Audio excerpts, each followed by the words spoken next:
ujye wubaha. Hano azanye amafaranga make nitwaje, ndakeka araza kugira akamaro. Aya ngaya akira ni tubare turebe rwose. Kiramwishyure.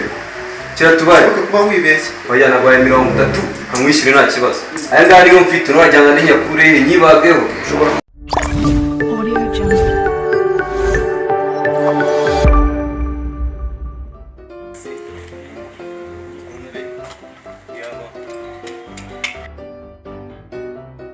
sinzi ibintu abarimo ariko turebe rwose turebe.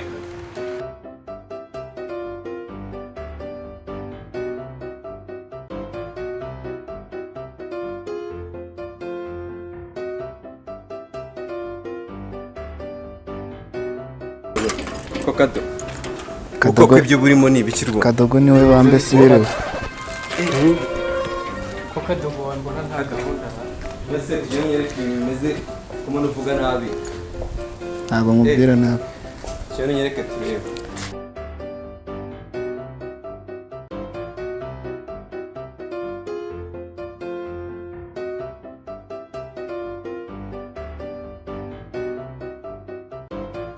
Nabiteguye neza n'inzu yanjye, usanga neza umukozi abayagerageje kuzigura kimwe. Mubanze mukuremo inkweto nakorobye. Umukozi sigaye agira agasuzuguro. Ureme inkweto mu nzu yanjye. Kuramo inkweto nahakorobye hameze neza. Wowe kuramo inkweto. N'uwo mugenzi wawe mukuremo inkweto. Ni yawe ariko ntabwo uyitaho kuko ni njyewe nyitaho. Ko Kadogo ko n'umusigaye ufunga umutwe. Ntabwo ari ugufunga umutwe ahubwo wowe kubera iki utamemba kandi uzi ko ngukorera akazi ushaka gukandagira ahantu hameze neza. Tumvikane ibindi turaza kubiganiraho. Kumvikana no kubanza ukama amafaranga. Ngiye nta kindi. Kuramo inkweto uze winjire mu nzu urebe. Kadogo. Bazo ikigenda ndabona ngewe urumva Kadogo wawe rwose aracana. Natumba nakuza ariko n'umuka Kadogo rwose arasuzugura sinzi ndamugira kumwihanganira. Kadogo ni siko. Kadogo wawe ushobora kutamwitayeho. Eka nawe ubona bino bihe byakona ibintu bisigaye byarakomeye.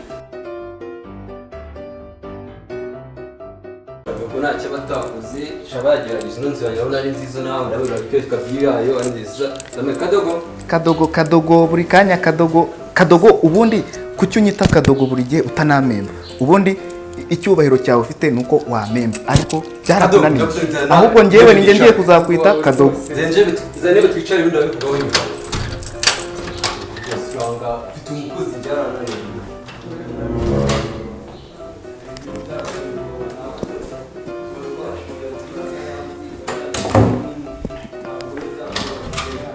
Harya muricara muri bangaye? Ntabwo ubona ko turi bo kuko dusigaye suzugura. Bavuge cyangwa ubireke. Ndavuze ngo zana intebe twicare. Ni nge ngomba kukumenyera bo uko mwicara mungana cyangwa ni wowe ugomba kubimenya. Kandi n'umukozi shasembiza abakozi b'iki gihe. Siko umukozi sigaye suzugura mu nzange niyubaki.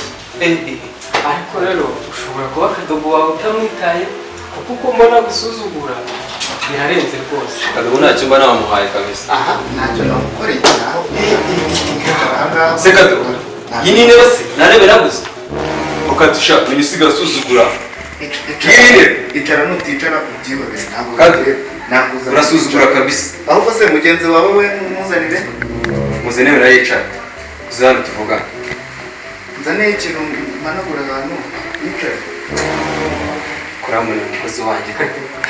Umuntu abashamo injerekani kwe. Ko nakundeka twicare. Turebe gayicara. Aha. Reka twubahe Kadogo wawe twicare. Ubwo nyine nuko yaduteguriye nta kundi. Yakoze ibi iminsi bisigaye ari atari kabisa.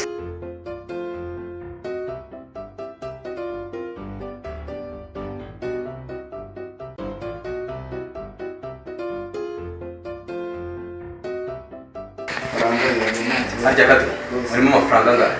Ndimo 30. Kuri 30 ari menshi Kadogo. Ko ntabwo ushaka kubona. Ubundi kwezi kuzafata 15 zo. Ariko ngiye kuguhemba ariko ujye wubaha.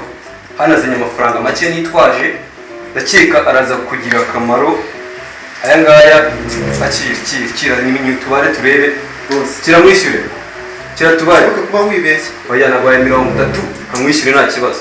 Aya ngaya ariyo mfite n'urajyanga n'inyakure nyibageho. Ushobora kuba warakwibagiwe. Reka mwishyure aya ngaya rwose.